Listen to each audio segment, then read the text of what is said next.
السلام علیکم جی. ہاں جی, کیا حال ہے جی؟ ٹھیک ہیں سارے دوست؟ سب خیر خیریت ہے؟ یہ دیکھیں جی, بوسنیا میں کیمپ کی صورتحال دیکھیں. دھند پڑی ہوئی ہے, بارش ہو رہی ہے, نظر کچھ بھی نہیں آ رہا. یہ السلام علیکم دوستو, میرا نام ہے مجاہد. آپ دیکھ رہے ہیں میرا یوٹیوب چینل چودھری مجاہد. خوش آمدید کرتا ہوں آپ کو اپنے اس چینل پہ. دوستو, یونان میں رہنے والے دوستوں کے لیے اور یونان آنے والے لوگوں کے لیے یا پھر یونان سے آگے یورپ کی کسی کنٹری میں جانے کے لیے میں یوٹیوب پہ انفارمیٹیو ویڈیوز اپلوڈ کرتا ہوں, اور یونان میں رہنے والے لوگوں کے لیے کام کاج اور پھر بہت ساری معلوماتی ویڈیوز میں اپلوڈ کرتا ہوں. اگر آپ میرے چینل پہ نئے ہیں تو چینل کو سبسکرائب کر لیں, اور اگر آپ میرے ساتھ رابطہ کرنا چاہتے ہیں تو انسٹاگرام پہ آپ مجھ سے رابطہ کر کے کسی قسم کا بھی سوال پوچھ سکتے ہیں. دوستو, آج کی ویڈیو میں بات کریں گے بوسنیا کے متعلق. بہت سارے لوگ وہاں پہ سٹک ہو چکے ہیں, غیر قانونی مہاجرین ہیں وہاں پہ. بہت زیادہ حالات ان کے خراب ہیں, اور جنگلوں میں اور بہت سارے یعنی کہ سڑکوں پہ رہنے پہ مجبور ہو گئے ہیں. آج اس بارے میں بتاؤں گا آپ کو انفارمیشن. جو لوگ اٹلی کا سفر کرنا چاہ رہے ہیں یا پھر پاکستان سے یونان یا ترکی سے اٹلی جانا چاہ رہے ہیں, ان کے لیے یہ ویڈیو خاص ہو سکتی ہے. ویڈیو میں جڑے رہیے آپ میرے ساتھ. ویڈیو شروع کرنے سے پہلے آپ کو بتاتا چلوں کہ یونان میں جو لوگ رہتے ہیں ان کے لیے کچھ 2-3 خاص خبریں ہیں, ان کے متعلق آپ کو بتاتا چلوں. یونان میں اسائلم کے جو آفس ہیں فی الحال کچھ دنوں کے لیے بند ہیں. اسائلم لینا مشکل ہو چکا ہے, اور جو 7 سال کے پروف جمع کرانے کے لیے آفس وغیرہ ہیں وہ بھی فی الحال بند ہیں. ان کا ابھی تک کوئی ٹائم ٹیبل جاری نہیں کیا گیا.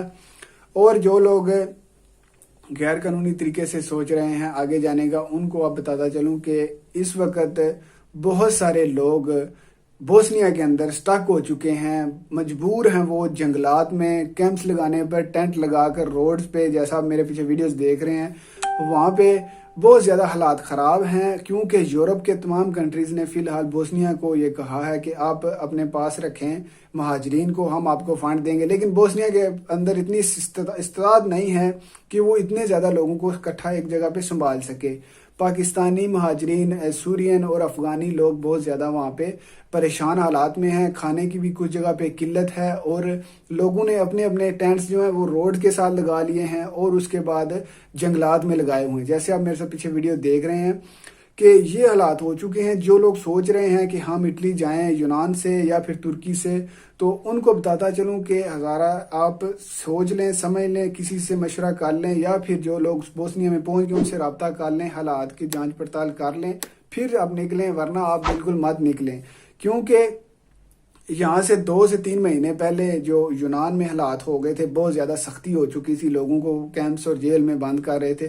اس وجہ سے لوگوں نے فیصلہ کیا کہ یہاں سے اٹلی چلے جانا چاہیے. اور 2 مہینے پہلے جو اٹلی کی امیگریشن بھی کھلی تھی, بہت زیادہ لوگوں نے ترکی سے یونان سے سفر کیا اٹلی کے لیے. لیکن کچھ دوست پہنچ گئے اٹلی میں, لیکن زیادہ لوگ رک گئے وہاں پہ, پھنس گئے بوسنیا کے اندر. کیونکہ بوسنیا سے جو کروشیا کا بارڈر ہے وہاں پہ بہت زیادہ سختی ہے. وہاں پہ لوگوں کو مارتے ہیں پولیس والے. اپنا جو فوج ہے کروشیا اور بوسنیا کی وہاں پہ ظلم کرتی ہے اپنا ان کے ساتھ, مہاجرین کے ساتھ. پاکستانی 2 جو لوگ ہیں وہ شہید بھی ہوئے, ان کو مارا گیا, اور بہت زیادہ باقی دوستوں کو ظلم کیا گیا. کچھ لوگوں کی ٹانگیں ٹوٹی, بازو ٹوٹے, اور اتنی زیادتی کی گئی کہ لوگوں نے احتجاج کر کے کیمپس, کچھ جگہ پہ سننے میں آیا کہ کیمپس بھی جلائے ہیں, اور لوگوں نے احتجاجاً پھر بہت زیادہ معاملات وہاں پہ خراب کیے ہیں. تو میں آپ کو صرف یہی بتانا چاہتا ہوں کہ بوسنیا کے حالات اس وقت ایسے نہیں ہیں کہ آپ جا کے وہاں پہ سٹے کر سکیں.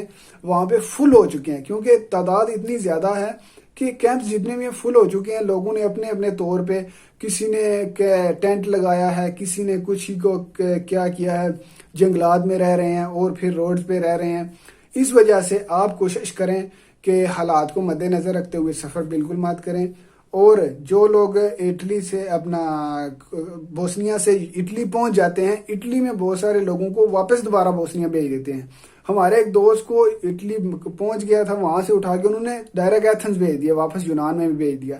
کیونکہ ابھی اس وقت جو اٹلی میں بھی حالات ہیں وہ اتنے زیادہ وہ نہیں ہیں کہ ہر بندے کو وہ ٹھیک ہے جی ریسیو کر کے قبول کر لیں.